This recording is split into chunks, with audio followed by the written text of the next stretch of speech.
Hey everyone, thanks for hanging with me here on this beautiful Sunday afternoon. And we're going to dig into Down with Disease a little bit here. And I'm going to have four main objectives for this lesson, one of which will be to go over the main riff toward the end leading into the jam.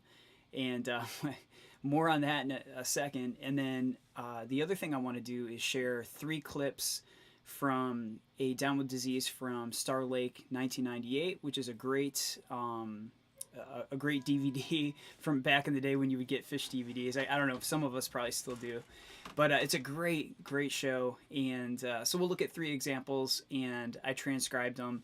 So on that note, in the description of this video right here is a link to that PDF. I would really encourage you to head over there to Dropbox, download it, so you can at least follow along and watch.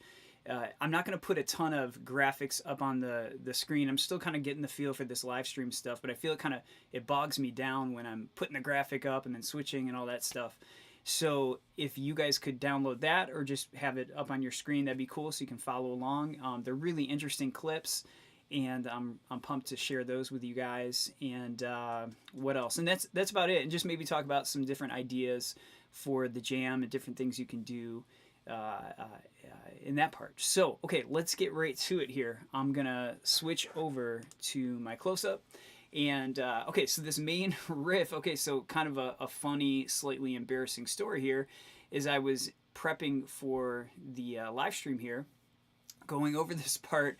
I realized that I did it wrong, so I need to redo the lesson, which is all good. It's all about getting things right and learning how things actually go. So it's just a subtle little thing that I missed somehow, and so we'll hit it right here.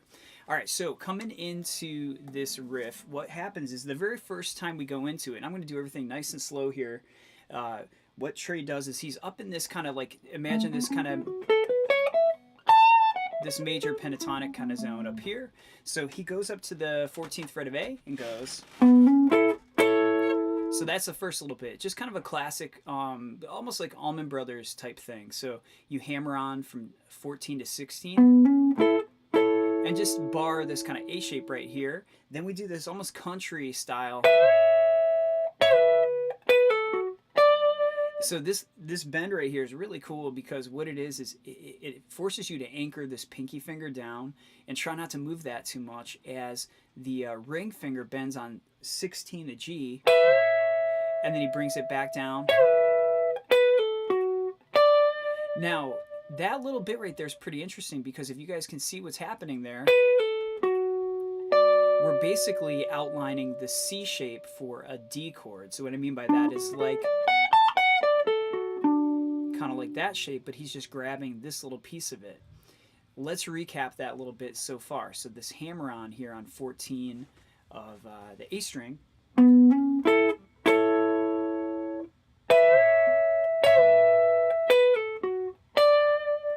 Okay, now this brings us to the part that I didn't have right. So I had it sliding up to 15 of the high E string, and that is not right. He actually slides up to 15 of the B string.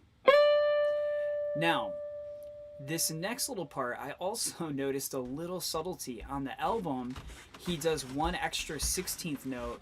I'll show you guys, it'll be clearer in a second. When he plays it live, he plays it just slightly differently. Okay, so it'll go.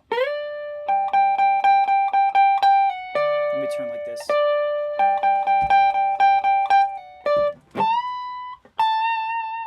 So one more time, he slides up to 15 of B.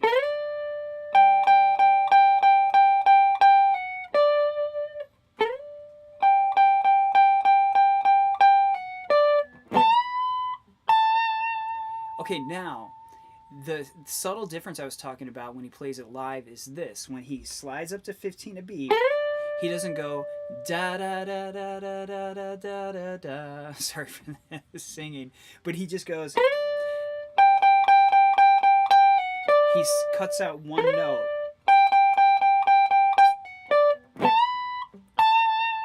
Now, I don't want to get too into the weeds with that. It's just a subtle difference. You guys can, do either version if you guys are doing the challenge and, have a little freedom to play around with it and pick which one you like. It's very subtle. So let me play the whole thing. Oh, actually, one other thing. That bend at the end is deceptively tricky this is a little advice I have for bending if you're having a hard time really hitting the pitch, is just remind yourself, okay, what note are you actually trying to bend to? So in this case, we're going from an A up to a B. So try to hit the note that you're trying to bend to, and that'll give you a good gauge of how close you are. Just kind of back and forth. And that's what we're going to end up with. Okay, so here we go. Here's the whole thing.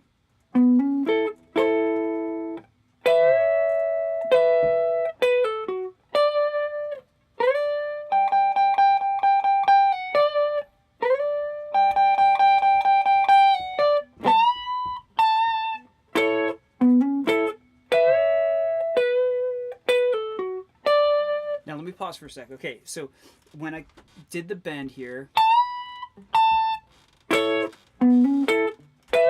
there's that little hit on that A shape right over here on 14th fret, barring down. So then we do the hammer on.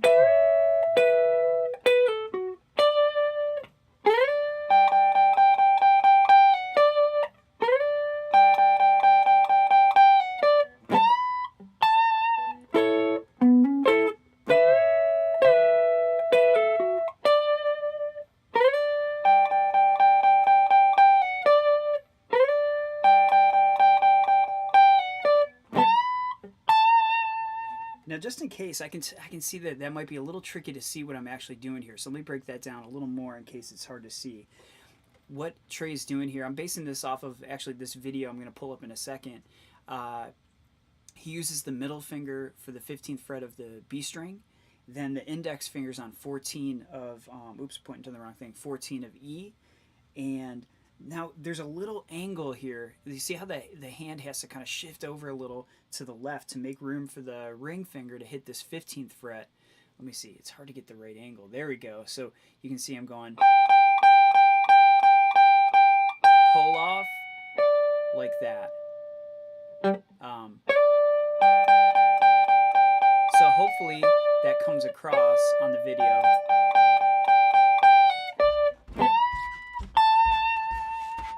Right on. Okay, so now let me do it kind of more up to tempo.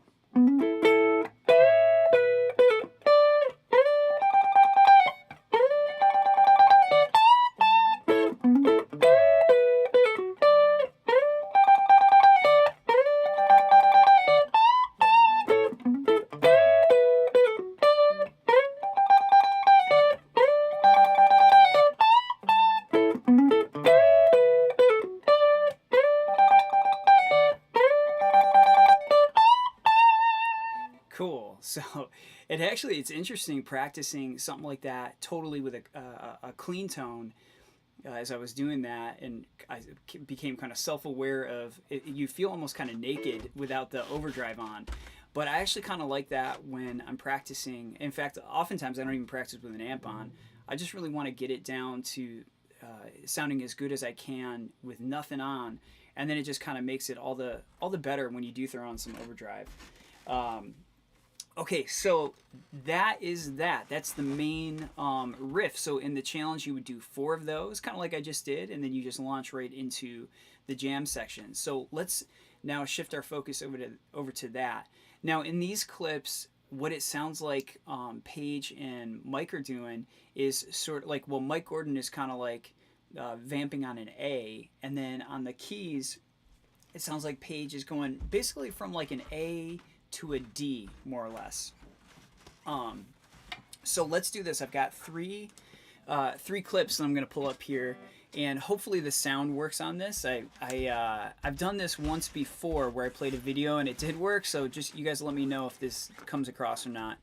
And here we go. So this is again from Star Lake 1998. Here's the first clip.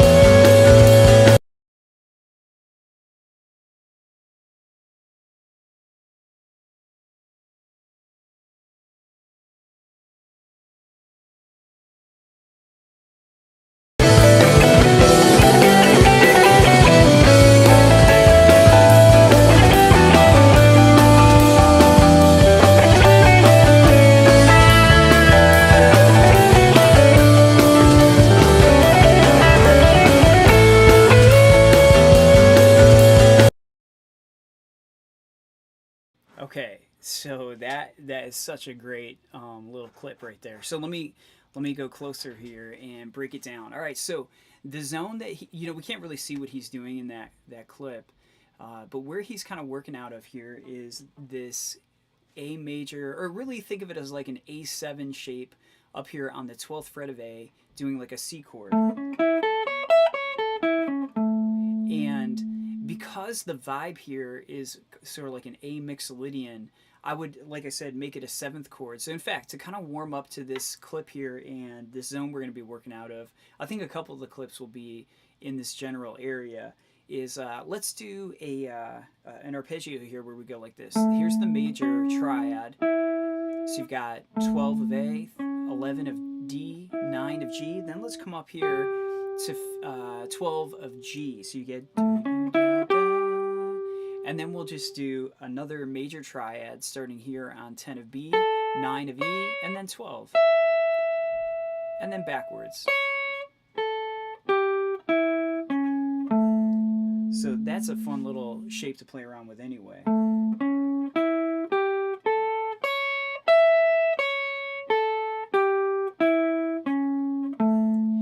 As you'll see in a second here, a lot of the stuff that Trey's coming up with is based on this shape and just little bits he can get out of it. The reason that I chose these particular clips is because they're, for one thing, they're very melodic, and you get a really clear picture of Trey creating a little motif. I mean, he's just such a master at that. If you are looking at the PDF of the music, even if you don't read standard notation, just look for when you can see recurring patterns with like 16th notes and 8th notes and quarter notes. I should do more of a couple lessons on rhythm and reading rhythm and stuff like that. Like again, even if you don't plan to be like a sight reader, it can be really helpful just to break down and analyze stuff. So at any rate here, what he does is he starts on the 9th fret, which is E. It's the 5th of A, which is sort of the home base. Okay, so he's going to go.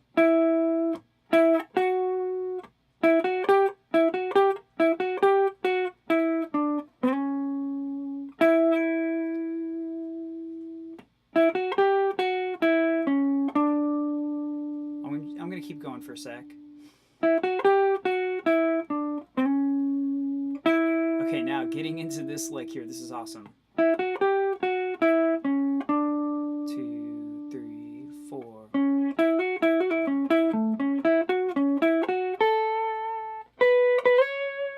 And that is where that clip kind of ended. So, okay, it's just so much awesome stuff going on. This opening thing here.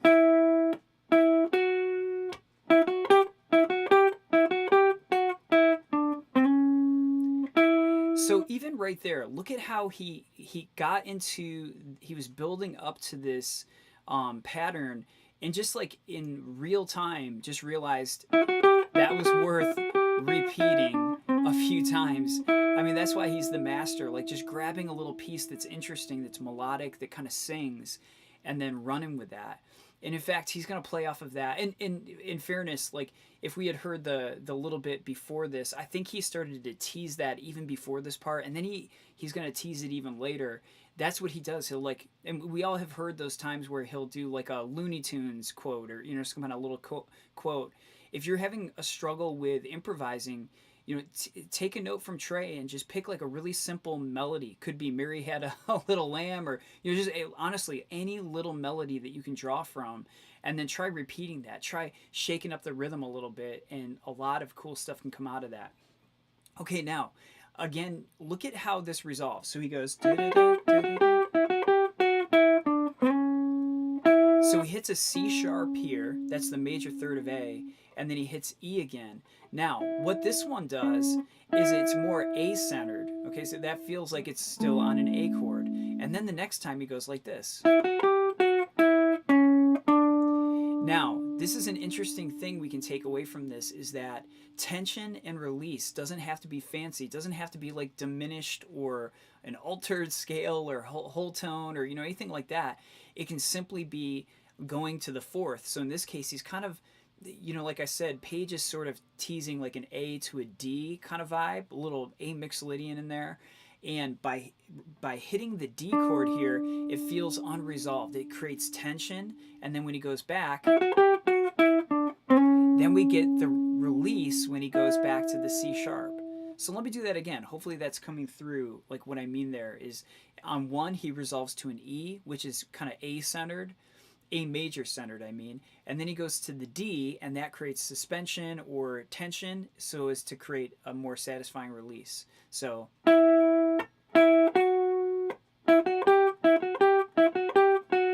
we're going to go to A, well A based, now here to more of a D, well it literally is a D. Now back to more of an A centered resolution. Now here, now this part right here is so cool. He goes,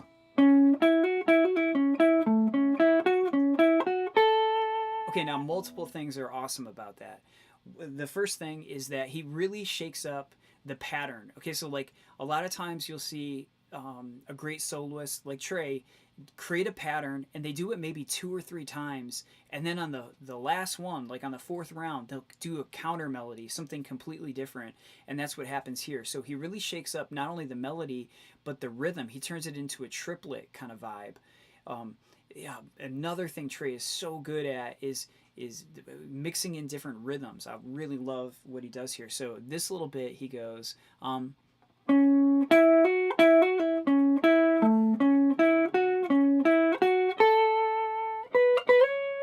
and that's where I cut the clip off. So now,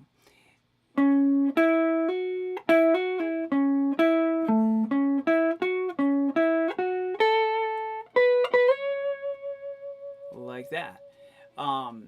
The other thing about that is it's based off of that same A shape. You know, if you look at what it is, and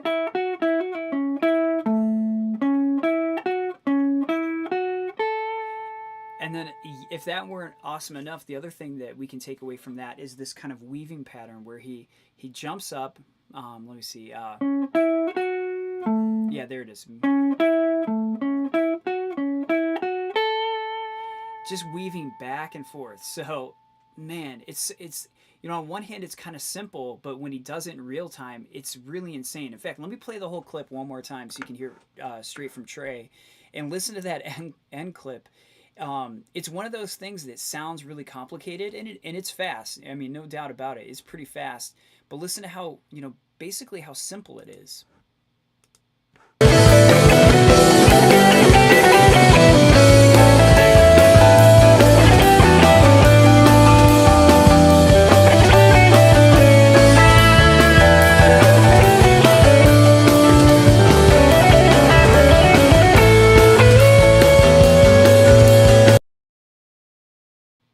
So good.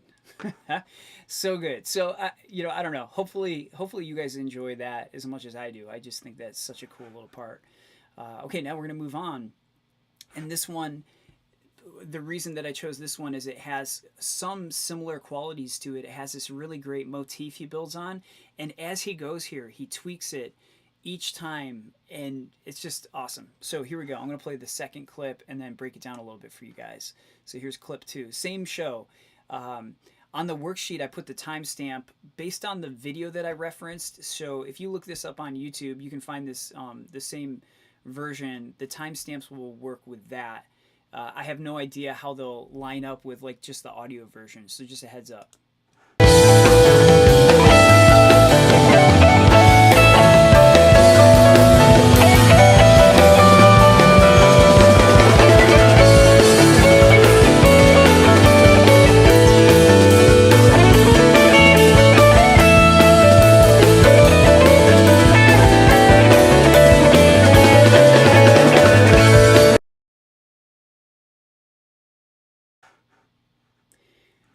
Okay, so good. Let me play that again. Let me run that back.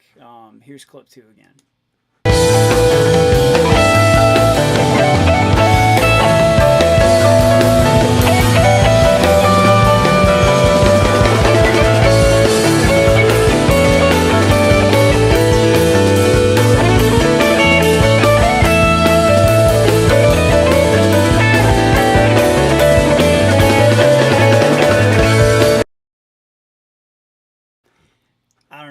guys, but I could listen to that all day. That's just unreal. Okay, so let me break it down. Okay, so he does kind of the same kinds of stuff as the last clip, but in a different way, like a different approach. So let me explain what I mean. Just as a good spot to start this, I just started it a little before the part I really wanted to get into, so you could have context. So looking at the worksheet here, it starts on 12 of the B string to 12 of E. Now, I didn't write these in, but if you look at the worksheet here, it says 14 of high E string. Just know that there's like a grace note hammer-on. Then he does the same kind of thing. Then he stays right here.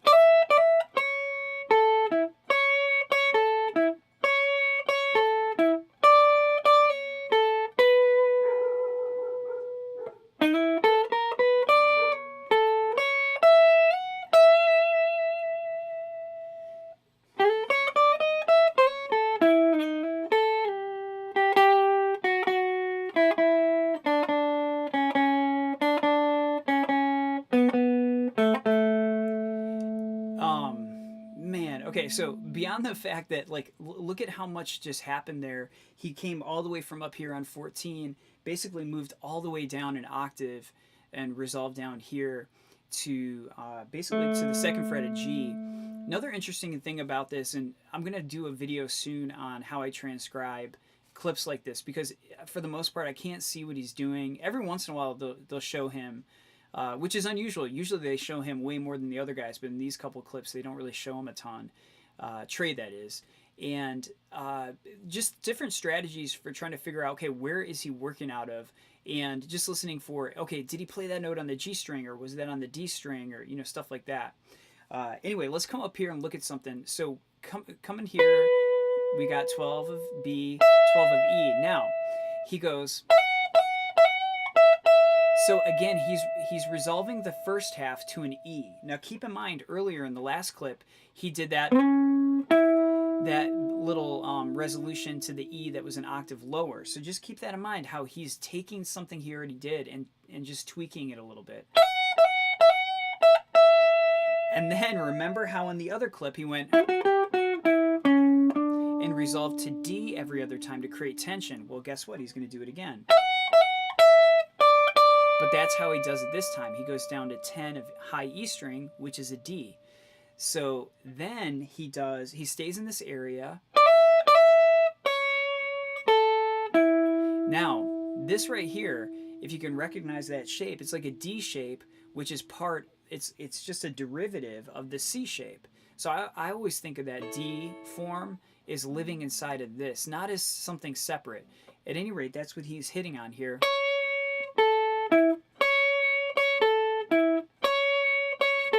Now, on the last one, he tweaks it, creates tension by going to the D,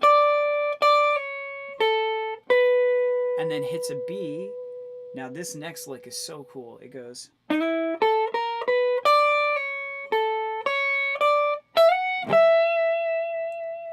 Now here...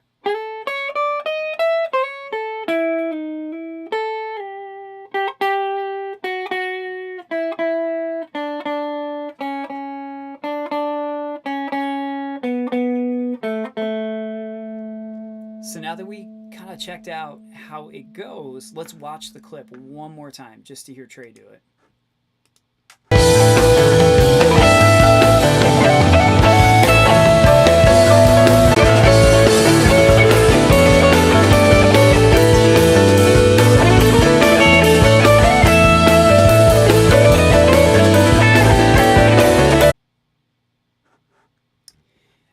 Okay, I got cut off there. So hopefully you guys are still with me.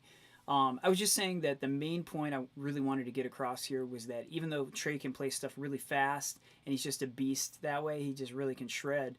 At the heart of it, the things that he's doing are, you know, pretty simple and straightforward when you really get down to it. So let's continue on. Let's do one more clip and then kind of hang out for a minute and talk about a couple more things, and I'll take any questions if you guys have them. All right, so why don't I play this third clip and then break it down for you.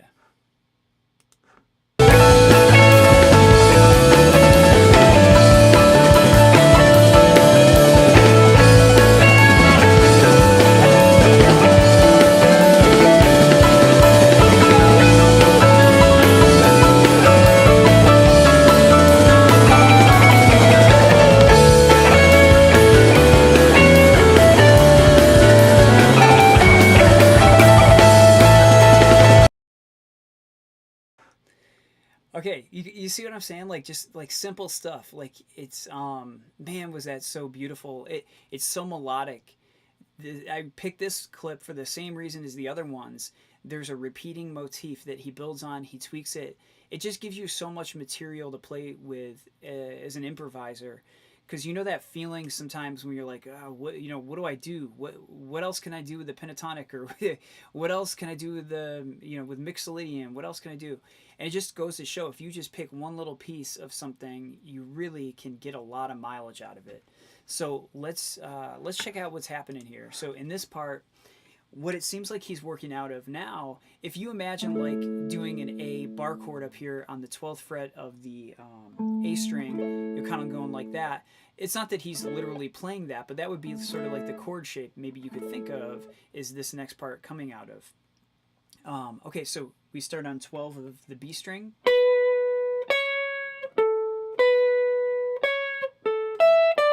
Now there's that D again. Really take note of how he creates tension here.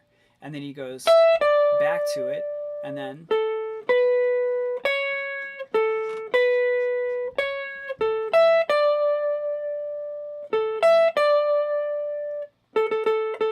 now I want to pause there. We're about halfway through this clip, and I'm going to do that again. But even the subtle little thing here he does at the end where he goes da da da da da da, he mixes up the rhythm. It doesn't take a lot to create interesting variations and iterations of things you already have done. Like in this case, he just simply tweaks it. He doesn't change the note he does, but just changes the rhythm. So let me play that part again, maybe a little more up to tempos, like ready and.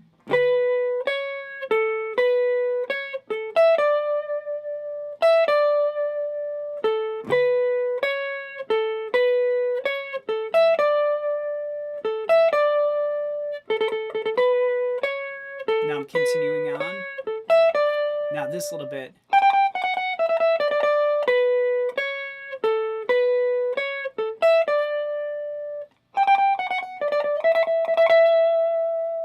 Okay, now the first half of that was pretty consistent and didn't veer too much from the main pattern. Then notice what he does on the second half of it to create variation. We start out the same way.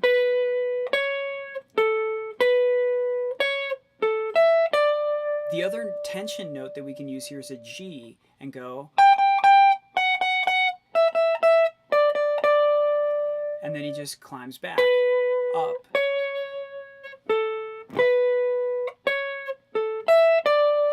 Then here,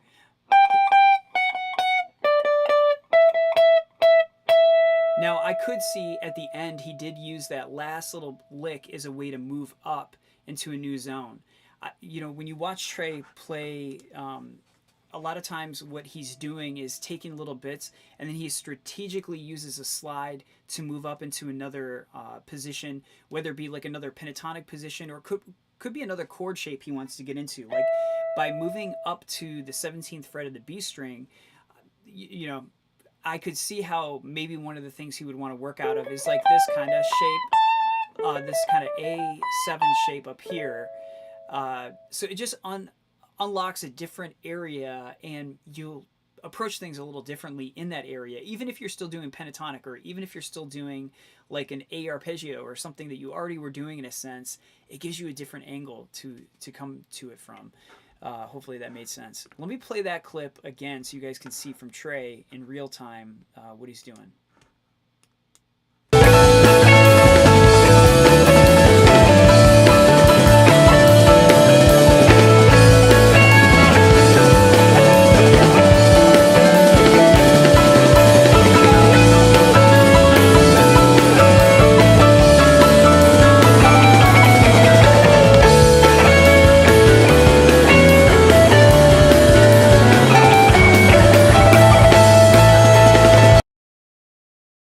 So good. So again, there's so much beauty and simplicity. There's this amazing jazz icon Barry Harris, who I've referenced multiple times on this channel, who is responsible for the sixth diminished scale and all the implications of that. I bring him up here to say that he has a saying that It's the simple things. Like he'll always tell students. He passed away a couple years ago, but you can watch live workshops with him, and he would just keep repeating this to students. You're overcomplicating things. It's the simple things. Get the simple things down, and everything else will grow from there. In the first clip I showed you guys, look at how he took just a C chord shape for an A. It's an A chord, but with the C shape. He took that, but look at how creative he was with the rhythm of it. How he did something fast with it to create sort of a dazzling effect. Like it was kind of impressive how fast he did it, but it was still simple. And that just comes down to really having those simple foundational things really buttoned up. So yeah, hopefully that came across with those 3 clips. On top of that, like I would just say that if you are doing the challenge, first of all, thank you so much. Thank you for sticking around. There's about 10 of you guys right here. And just the videos are due, what is it, next week? I think it's next Saturday. There are only 3 submissions right now. So I'm literally giving away a guitar. so if you want the guitar, there's only 3 other people who have even tried so far. So it'd be a really cool chance. If you're out there thinking to yourself like, oh, I want to do that, but I'm not good enough, or I can't improvise or anything like that, man, you can, and you totally should put yourself out there and just do it. I mean, what's the worst that'll happen? And there's so many good opportunities for growth, putting yourself out there and trying something. And at any rate, you have a really good you have good odds right now at winning a guitar. So I really appreciate you guys hanging out. I appreciate you guys always being positive. That's the other thing with this.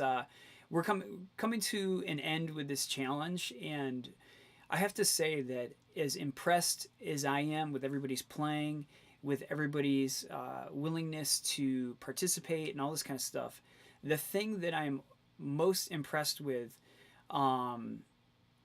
by far, and this is something that I'm so happy and pleased with this channel, is that if you look at the videos for the challenges, like the top 5 videos, there's barely a single negative comment anywhere. And I don't see that kind of thing happening too much on the internet in general, where people are really positive. I am so impressed with that, because it's more of an uplifting vibe around here, where people are just encouraging other people, and I think we all just want to get better. I do too. Like, for example, the irony of the fact that I'm sitting here giving a lesson about this song, and then I realize, I got something like off on the transcription. I have to do it over. Just goes to show you, we're all here to learn, to grow, to get it right.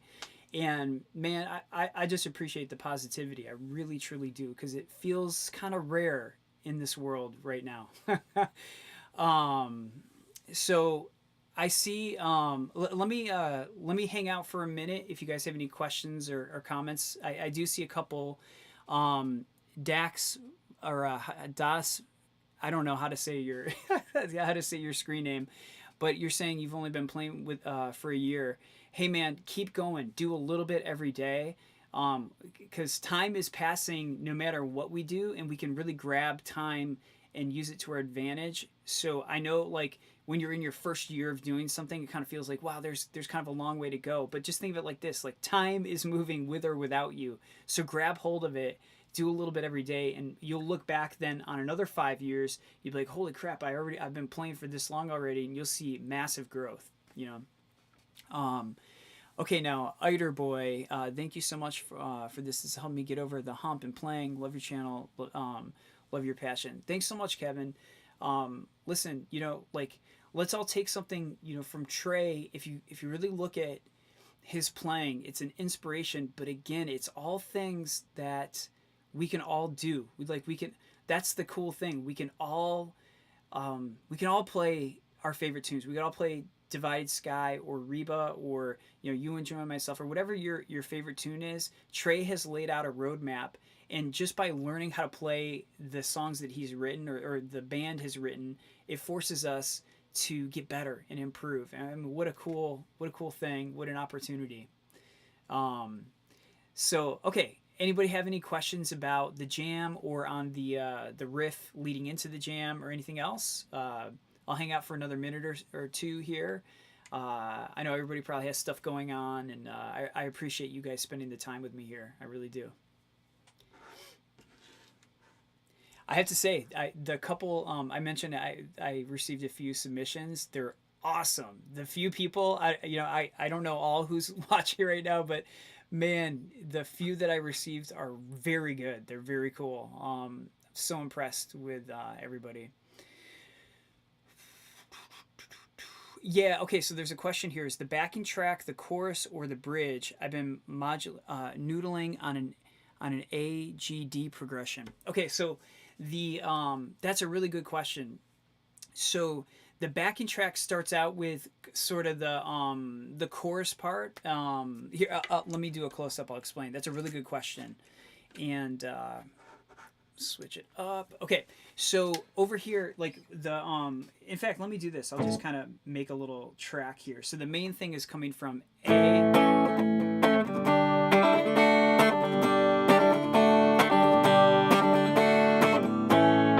Now, normally in the chorus and the tune, there is a C at the end. So it's like, this is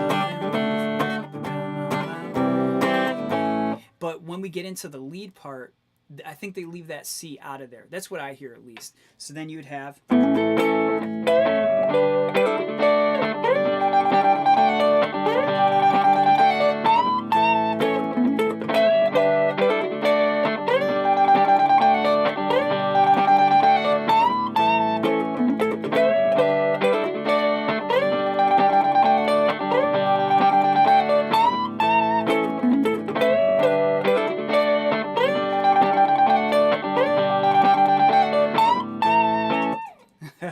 Man, yeah, I feel a little exposed playing that with a clean tone, but it's a good challenge. Okay, now that's for that section, and then for the backing track, what I did was I really did more of like an A to like an A set, or like a like almost like a G over A was kind of the vibe I was going for, just to encourage more of a Mixolydian feel. So it's kind of like A in the first half, kind of like that.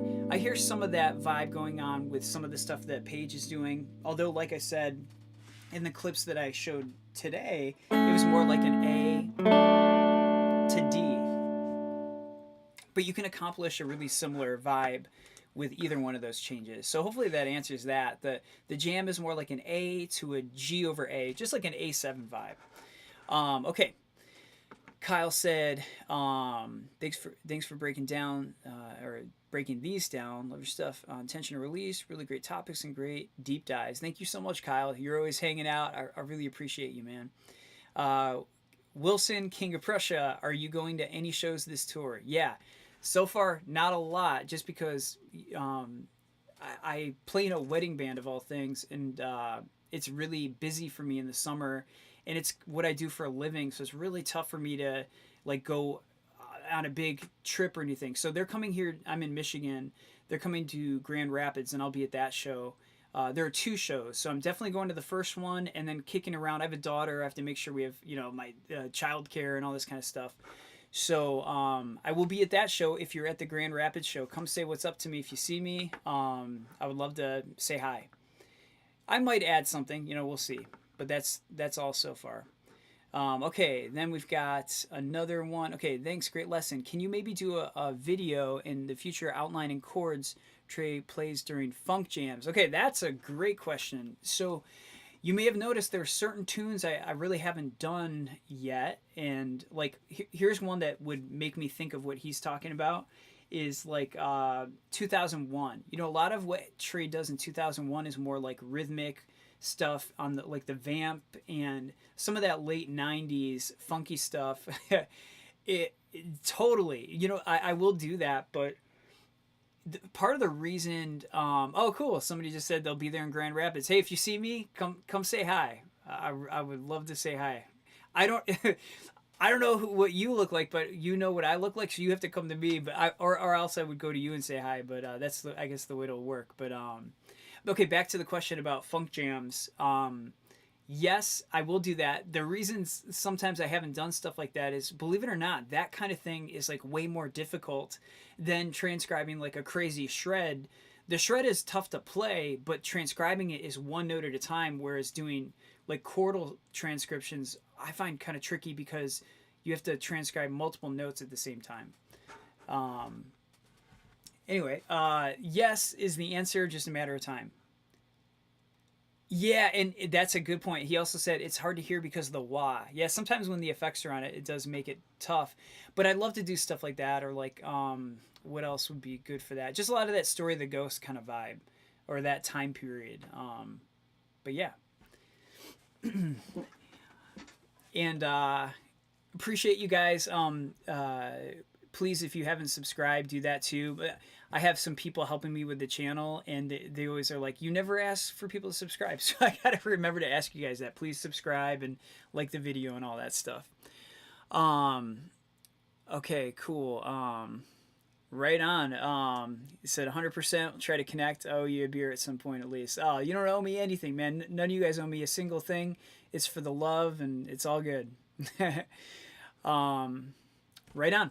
Any other questions or comments or anything? What shows are you guys going to?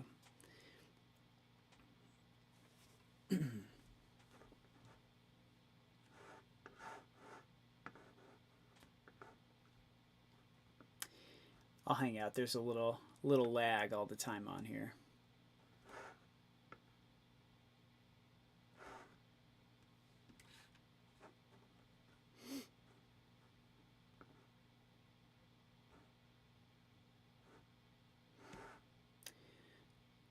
Okay, right on. Well, oh, okay, just Dick's. I would. That's one I would love to go to. Colorado is my favorite state I've ever been to. I'm from Michigan, and now don't get me wrong. Michigan's very beautiful as a state, but it doesn't have any mountains, and so when I get to go to Colorado, it's like heaven to me.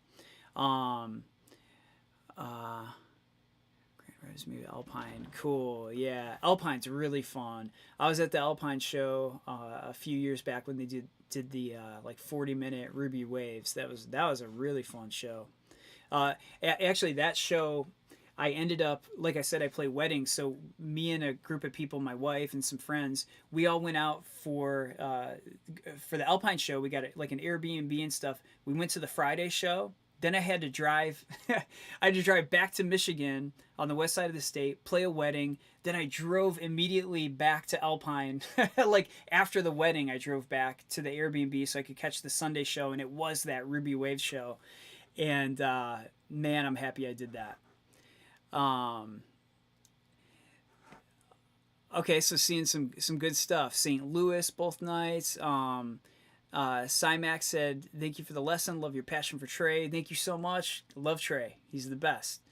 Eiderboy, my Detroit buddy, and I went to Hoxsville. Oh, when Curveball. Yeah, is that like a bluegrass thing? I think I know what you're talking about. Yeah, I remember when Curveball was canceled. Anyway, guys, right on. Well, again, thank you so much for spending some of your Sunday with me. I appreciate it. I hope you guys got something out of this.